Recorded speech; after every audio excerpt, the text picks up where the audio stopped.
Assalamualaikum warahmatullahi wabarakatuh.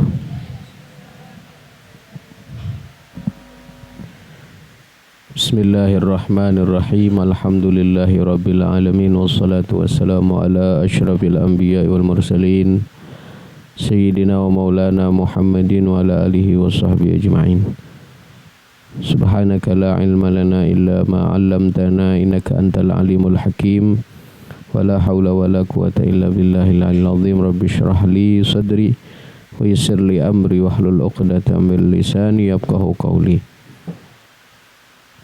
Kita lanjutkan kajian kita tentang Asmaul Husna. Hari ini masuk kepada nama yang ke-11.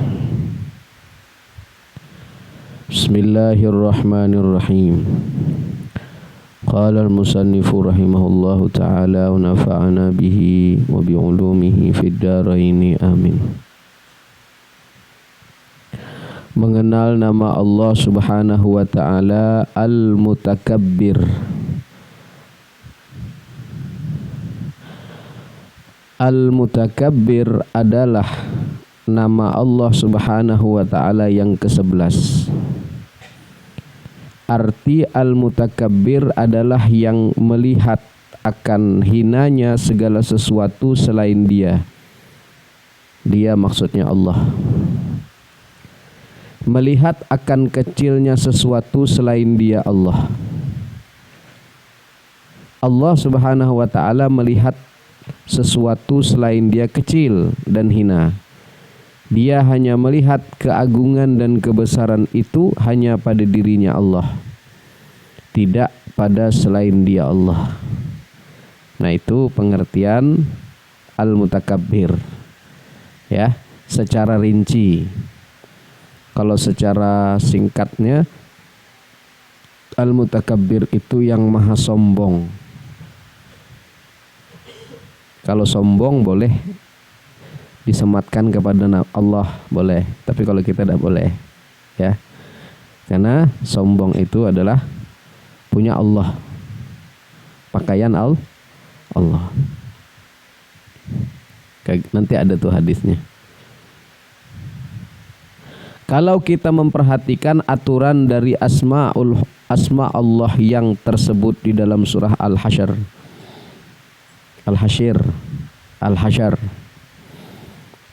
Ya, surah Al-Hasyr.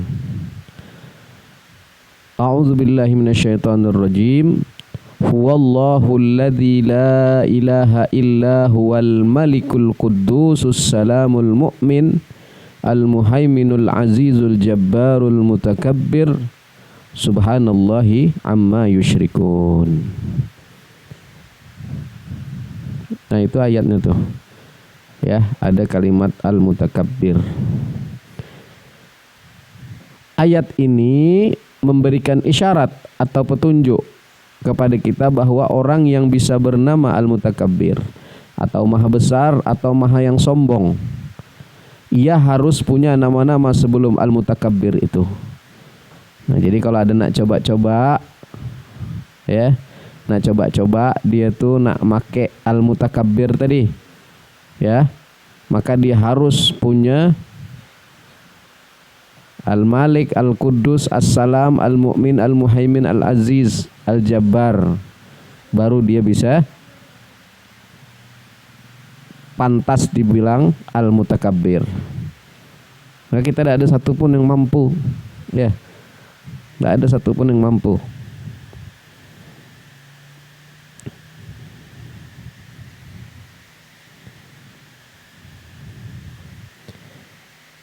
Dengan demikian maka wajar saja dia bernama Al-Mutakabbir, karena kita tidak mampu. Karena dia punya nama-nama sebelum Al-Mutakabbir itu. Nah, itu sombong. Sangatlah dicela baik menurut agama, baik oleh akal ataupun adat, dan menurut hukum apapun seorang manusia bernama Al-Mutakabbir atau orang yang sombong, karena ia tidak mencukupi syarat untuk berhak dikatakan Al-Mutakabbir. Jadi kalau ada orang sombong, Tak layak dia sombong tuh. Ya. Al-Habib Ali Ridho berkata, apabila ada di dalam hati kita perasaan besar atau mulia dan ada perasaan haibah, berarti di akal kita ada gangguan. Ini dibilang sama Habib Ali Ridho, tapi marganya tidak disebutkan sini ya. Namanya Al-Habib Ridho. Kalau ada orang merasa mulia, merasa haibah, merasa pokoknya besar lah begitu, berarti kata beliau akalnya ada gangguan. Atau bisa juga disebut tidak sehat atau tidak normal. Nah, kenapa? Jadi yang berhak untuk sombong, yang berhak menganggap remeh yang lainnya cuma satu, yaitu hak mutlak Allah Subhanahu wa ta'ala. Kalau Allah pantas mau menganggap hamba-hambanya itu remeh, pantas. Ya tak? Kalau menganggap hina yang lain, pantas kalau bagi Allah. Tapi kalau kita tidak pantas. Kalau seandainya kita menganggap remeh orang lain, katanya di sini, atau merasa diri kita lebih mulia, maka kita disebut orang yang ada gangguan, dan mungkin dikatakan juga adalah orang yang tidak normal. Nabi Musa alaihi salam pernah bertanya kepada Allah Subhanahu wa ta'ala, ya Allah, siapakah di antara makhluk engkau yang paling engkau murkai? Kan Nabi Musa nih kalimullah, bisa bercakap-cakap langsung dengan Allah. Nabi Musa nanya sama Allah, siapakah di antara makhluk yang paling engkau murkai ya Allah? Kata Nabi Musa. Maka Allah pun berkata, makhluk yang paling aku murkai yaitu yang terhimpun pada dirinya sifat 4. Ya, ada 4 sifat yang terhimpun dalam dirinya. Yang pertama, orang yang merasa besar hatinya. Ini orang sombong. Ini diantara orang yang paling dibenci sama Allah. Yang pertama apa? Orang yang merasa besar hatinya atau sombong. Gak suka Allah nih dengan orang yang ini nih. Iblis itu kan diusir dari surga bukan karena kurang amal, bukan. Amalnya luar biasa, bukan karena kurang pintar, bukan. Karena beliau sombong. Allah tak suka nian. Itu yang pertama. Yang kedua, siapa yang paling dibenci oleh Allah? Yang kedua, orang yang kasar ucapannya. Bercakapnya kasar. Nah, itu Allah tak suka juga tuh orang yang kayak gitu. Ya. Bukan tak suka, cuman paling tak suka Allah. Gitu. Yang ketiga siapa? Yang lemah keyakinannya. Lemah betul keimanannya tuh. Nah, orang kalau kuat keimanannya tidak mudah terombang-ambing. Orang yang kuat keimanannya punya prinsip dalam hidupnya.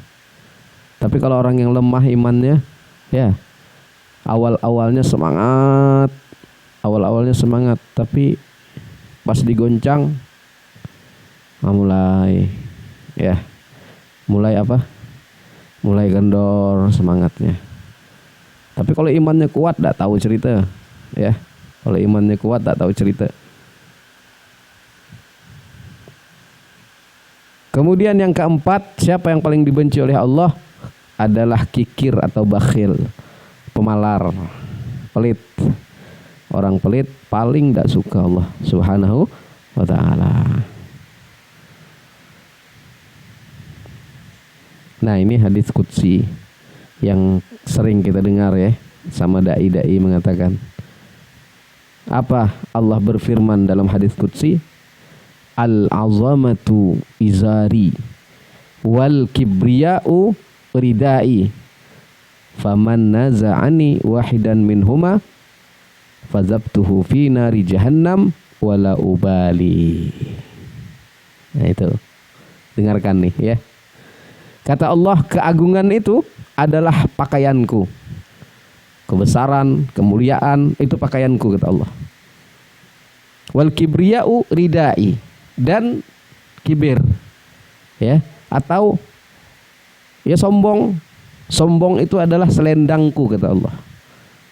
Nah, maka siapa-siapa saja yang hendak merebutnya, Orang tuh kalau dia tuh sombong, manusia tuh kalau sombong berarti dia merebut selendang Allah Subhanahu wa taala. Kata Allah ancam di dalam hadis ini, hadis qudsi ini.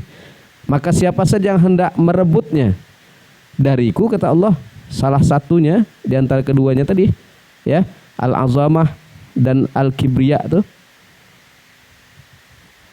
pasti akan kuhampaskan ia ke dalam neraka jahanam. Naudzubillah min dzalik. Aku hampaskan, saking apa kalau kita tuh gergitannya Allah tuh nengoknya orang yang sombong tuh. Kompaskan ke neraka jahanam, kata Allah Subhanahu wa taala. Enggak usah Allah ya, dak, kita aja tak suka dengan orang suka dak kita kalau punya kawan yang suka cakapnya tinggi terus. Ya. Kita nak bercakap tak sempat lagi dia bercakap. Yang tinggi terus cakapnya, tidak mau merendah. Kalau kita bercakap gini, aku sudah pernah ke situ tuh sudah.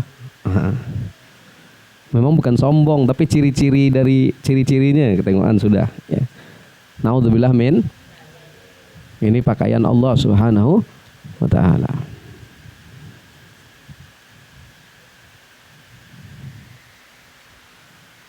Kata Allah, dan aku tidak peduli siapapun dia. Akan kulempar, akan kuhempaskan ke neraka jahanam. Aku pun tak peduli siapapun dia. Mau dia orang kaya, mau dia orang terhormat, mau dia pejabat, mau dia orang alim sekalipun. Tak peduli aku, kata Allah. Kalau sudah ada sombong, dahlah. Berarti coba-coba merebut pakaianku, kata Allah Subhanahu wa taala.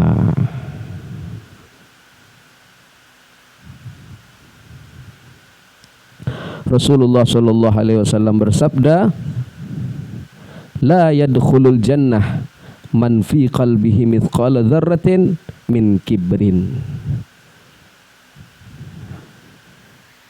Hadis riwayat Imam Muslim. Tidak akan masuk surga, kata Allah, siapa yang di dalam hatinya terdapat sifat takabur atau sombong walaupun sebesar dzarrah, biji sawi. Kalau kita ada terbersit sombong, cepat-cepat kita tobat ya. Cepat-cepat kita tobat. Allah kasih waktu 6 jam. Jadi cepat-cepat kita nyadari, astagfirullahaladzim, ngapa aku tadi itu merasa lebih besar daripada dia? Ngapa aku tadi merasa lebih mulia dari dia? Cepat-cepat kita kalau ingat, jangan sampai 6 jam. Allah tunggu tobat kita. Ya tak? Kemudian ada seorang laki-laki bertanya kepada Rasulullah SAW. Wahai Rasul, aku ini seorang yang suka berpakaian rapi. Aku suka rambut berminyak dan segala macam keindahan-keindahan. Apakah yang demikian itu termasuk sombong? Kata seorang laki-laki tadi bertanya kepada Rasulullah. Orang ini suka rapi, pakaiannya tuh bagus, ya mahal pun tak apa-apa. Lalu Rasulullah SAW menjawab, yang demikian itu bukan sombong. Itu merupakan keindahan dan Allah Maha Indah. Dia Allah suka dengan keindahan. Kalau pakaian kita bagus, rapi, mahal, enggak apa-apa. Indah, itu tak apa-apa, bukan sombong namanya tuh. Ya. Nah, yang sombong itu merasa diri lebih baik daripada orang lain. Itu sombong, merendahkan orang lain, itu sombong. Tapi kalau pakaian bagus tak apa-apa. Ada. Rapi, wangi. Tapi kalau perempuan sedikit aja kasih wanginya tuh ya. Tidak usah banyak-banyak pakai parfum. Saya ini mengurangi sekarang ini berjalan tuh. Ya. Kadang kalau berjalan perempuan di depan, saya di belakang, wanginya tuh berapa meter masih keciuman. Ya enggak? Makanya kalau saya ada nengok perempuan yang wangi-wangi ini tuh langsung ngebut, langsung selipi. Ya. Iya, wanginya bisa berapa meter masih keciuman. Tapi kalau anak majelis insya Allah tidak lah ya. Kalau wangi pun ya wangi sekedar-sekedarnya aja lah ya. Teruk kami laki-laki tidak. Kalau laki-laki tak apa-apa wangi. Disunahkan kalau laki-laki.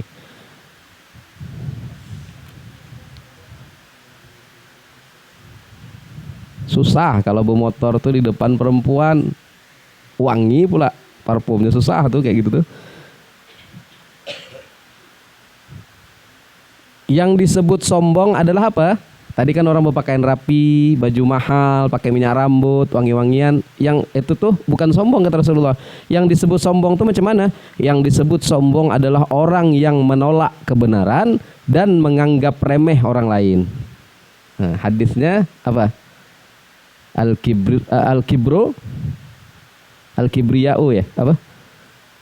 Al-kibru batarul haq wa ghamtun nas. Orang yang sombong tuh pertama dia menolak kebenaran, yang kedua apa? Meremehkan orang lain, meremehkan manusia yang lain. Dia merasa besar. Ini satu paket nih. Pertama dia tak mau terima kebenaran. Dikasih nasihat, wah tak mau dia. Padahal nasihat tadi betul, tak mau terima dia. Ini tanda sudah nih, berarti ada virus sombong dalam hati kita. Ada mengidap penyakit sombong, ya. Ada juga dia sombong nih kadang-kadang halus mainnya. Dia dikasih nasihat, tidak merespon, tapi dicari kesalahan orang yang mengkritik dia. Apa dia bilang? Kita ngasih tahu nih, carinya kesalahan kita, sama kawan lama. Kau juga gitu. Nah, carinya tuh. Kita ngasih tahu kebenaran dengan dia cari-cari kesalahan kita. Ya tak? Itu banyak tuh. Terjadi bukan cuma sama kita, sama orang-orang besar pun terjadi. Saya pernah nengok di TV itu. Ya, mentang-mentang dia profesor, mentang-mentang dia orang hebat, ya. Ada orang yang kelas-kelas masih di bawah nih kritik dia. Langsung dia diwawancarai ngomong. Dia tuh masih anak kecil dia tuh. Tengoklah nanti itu. Aku bukan tak tahu ceki dia, bahasa gitu tungkal gitu kan. Habis nanti dia tuh, memang habis nian orang tuh. Ya. Sama-sama dia lah kan melakukan kesalahan. Tapi itu kalau orang yang pintar, orang akademis, dia tak langsung menolak, tidak marah-marah dia dinasihati, cuman halus mainnya, dibalasnya lagi, dicarinya lagi kesalahannya, tembaknya lagi, tidak mau berterima kasih, tak mau. Ketika dikasih masukan tidak mau terima kasih. Ya, kalau orang yang tawadu, dia ketika dikasih masukan dia terima kasih, malah cari-cari, malah marah-marah. Nah ini tanda pertama orang sombong. Yang kedua, menganggap remeh orang lah. Kenapa dia tak mau terima? Karena yang menasehati dia itu dianggapnya remeh. Itu yang menyebabkan dia nolak tadi, ya. Dianggapnya orang biasa, dianggap dia apa? Kau ini bau kencur. Sudah nak nasihati aku, gitu, ya. Karena dia menganggap remeh, ya. Apalagi anak kecil yang nasihati, ya tak? Nah ini bahayanya sombong. Walaupun seorang berpakaian serba lusuh dan jelek, rambut kusut, tidak terurus diri, tetapi ia menganggap remeh orang lain. Sebaliknya nih, tadi orangnya bersih, rapi, bajunya bagus, tapi dia tak pernah menganggap orang remeh. Dia cuma untuk berpakaian rapi supaya orang senang, nengoknya pakai minyak wangi supaya kawan-kawannya senang di samping-samping dia. Ya, ini ada orangnya lusuh, pakaiannya kusut, ya, tak keru-keruan rambutnya, ya. Tapi dia menganggap orang remeh. Justru ini orang sombong itu. Maka orang seperti itu adalah termasuk orang yang sombong. Yang seperti tadi itu, yang lusuh pakaiannya, tidak rapi, tapi menganggap orang lain remeh, justru ini. Tengok aku nih, zuhud orangnya. Kalau kamu tuh ahli dunia, itu sombong tuh, walaupun penampilannya. Jadi bukan di penampilan letaknya, ya. Letaknya di dalam hati, ya itu.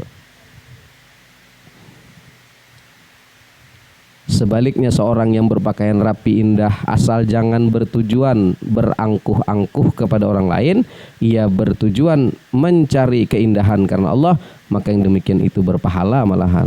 Ya. Kita pakaian bagus, rapi, orang senang nengoknya, minyak wanginya orang tercium, orang senang nengoknya. Justru ini bukan cuma dapat bukan sekedar boleh, tapi malah mendapat pahala. Nah, Rasulullah SAW dan para keluarganya dan sahabatnya serta para aulia, mereka sangatlah takut atau gemetar apabila mendengar atau membaca Al-Mutakabbir ini. Nah, sama dengan yang kemarin ya. Kalau sudah dengar nama Allah yang Al-Mutakabbir ini, bergetar hatinya para orang soleh, para aulia itu. Karena sedemikian besar haibahnya Allah Subhanahu wa ta'ala. Karena dengan memahami Al-Mutakabbir ini, seorang hamba tidak ada artinya di sisi Allah walaupun atau walau apapun pangkatnya. Cerita Abu Hanifah. Abu Hanifah nengok seorang anak lagi memakai sandal. Sandalnya tuh dari kayu kalau tidak khilaf ya. Dia pesan sama anak tadi tuh. Dia tegur anak tadi tuh, anak kecil. Wahai anak kecil, hati-hati berjalan, nanti jatuh, nanti terpleset, tergelincir. Berterima kasih anak tadi. Terima kasih wahai bapak. Kalau boleh tahu antum siapa? Kata Imam Abu Hanifah, saya Nu'man, saya Imam Abu Hanifah. Oh, kamu yang imam besar itu ya. Kembali anak tadi itu berbalik nasihati. Hati-hati wahai imam, akan gelarmu yang besar ini. Kalau saya tergelincir, hanya jatuh, paling di dunia sakitnya, paling di dunia ruginya. Tapi kalau engkau, kalau terjatuh, tergelincir gara-gara gelarmu yang tinggi seorang imam besar, itu dunia akhirat bakal sengsara. Nangis Imam Abu Hanifah. Nangis Imam Abu Hanifah. Bukan kayak kita. Kalau ada anak kecil negur macam gitu, marah-marah gitu. Ya dah. Kau nih bawa kencur masih nasihati orang tua. Kalau kita kayak gitu ya. Tapi Imam Abu Hanifah tidak gitu dia. Menangis beliau ditegur sama anak kecil. Ini menandakan beliau orang tawadhu ya.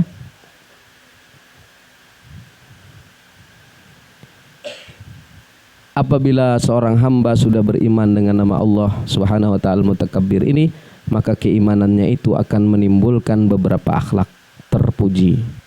Yang pertama, ia akan bersifat tawadhu atau rendah diri. Kalau dia sudah paham dan beriman dengan Al-Mutakabbir, maka dia tidak akan ada sombong, katanya begini ya. Maka dia akan punya sifat tawadhu. Ada beberapa ta'rif tentang tawadhu. Macam-macam ulama mendefinisikan daripada tawadhu. Sebagaimana ada ulama yang mengatakan tawadhu artinya ridho atau senang seseorang mendapat tempat atau kedudukan yang di bawah daripada semestinya. Satu contoh. Nah, ini satu contoh. Seseorang yang terhormat datang ke tempat suatu majelis atau suatu acara atau tabligh akbar gitu ya. Tetapi ia setelah sampai di tempat itu disuruh duduk di belakang. Mungkin tak tahu panitia ini tak? Dia itu orang besar sebenarnya. Disuruh duduk di belakang, tidak ada disuruh naik ke atas. Namun ia tidak berkecil hati.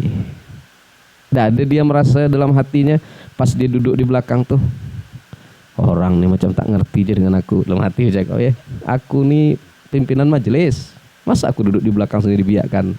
Tak ada cakap gitu dia. Biarlah duduk di belakang, tak masalah dia. Ya. Nah, kalau sudah kayak gini tuh tanda tawadhu tuh. Ya. Mestinya yang seperti ia itu duduknya di depan.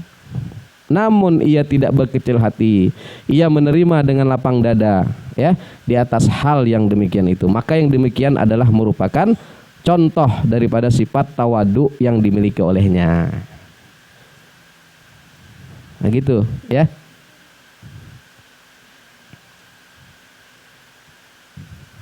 Nah, dari sifat tawadhu yang dimiliki akan melahirkan beberapa sifat yang mulia. Contohnya tadi begitu ya. Dia tidak merasa kecil hati, merasa kecewa kalau dia tidak ditempatkan di tempat yang semestinya. Maka sifat yang itu tadi akan melahirkan pula beberapa sifat yang mulia. Yang pertama, menerima yang benar dari siapapun, baik dari orang yang mulia ataupun tidak, asalkan yang benar pastilah diterimanya. Nah, ini yang pertama sifat tawadhu tadi, ya. Dia tidak nengok orangnya. Pokoknya kalau dia benar, tapi dalam tanda kutip ya, benarnya itu sesuai dengan kaidah-kaidah atau dengan pemahaman ahlu sunnah wal jamaah misalnya gitu, ya. Kalau sudah benar, walaupun anak kecil yang nyampaikan, dia terima. Nah, itu yang pertama. Akan lahir sifat seperti itu kalau orang tadi tawadhu tadi. Yang kedua, dia suka berbakti kepada orang lain atau suka menolong orang lain. Nah, suka ringan tangan dia menolong orang lain. Yang ketiga, selalu bermanis muka di hadapan siapapun.